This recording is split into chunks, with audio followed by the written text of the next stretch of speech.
In today's video, I'm going to teach you how to create hospital billing statement in Microsoft Excel. We'll start by opening a blank workbook. If you like staying organized from the beginning, give the sheet a clear name so you can recognize it later.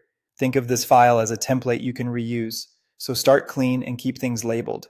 At the top of the sheet, add the headline details that identify the bill. Type your hospital's name, address, and any general contact information. If you have a logo, insert it via Insert, then Pictures, and size it so it doesn't push your content out of view.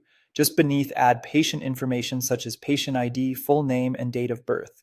To the side, include your invoice specifics, the bill number for tracking, the date of issue, and the discharge date. Use bold text for labels, keep values in adjacent cells, and consider merging a few top cells to create a clean header area. Next, build the core of your statement. Create clearly labeled columns for service description, service date, quantity, rate, and total amount. Adjust column widths so descriptions don't wrap awkwardly, and format service date as a date and rate as currency. If the top row holds your headers, apply a background color and bold type for quick scanning.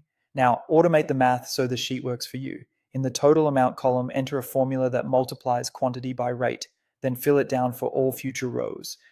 Beneath the list of services, add a subtotal that sums the total amount column. If you need tax, insurance adjustments, or other fees, place them on their own lines below the subtotal and calculate them with simple formulas that reference the subtotal. Finish with a grand total that adds everything together. This way, you only enter service lines and the totals update automatically. For solid data management, consider turning the itemized area into an Excel table using Ctrl+T.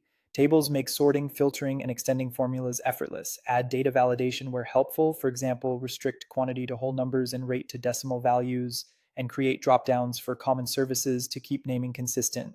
If multiple people will use this file, lock your formula cells and protect the sheet so only input areas can be edited.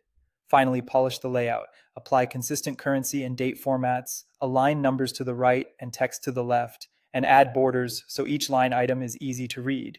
Use your hospital's colors sparingly for headings, set reasonable margins, and preview the print layout. Once everything looks clean and totals calculate correctly, your hospital billing statement is ready to use and reuse.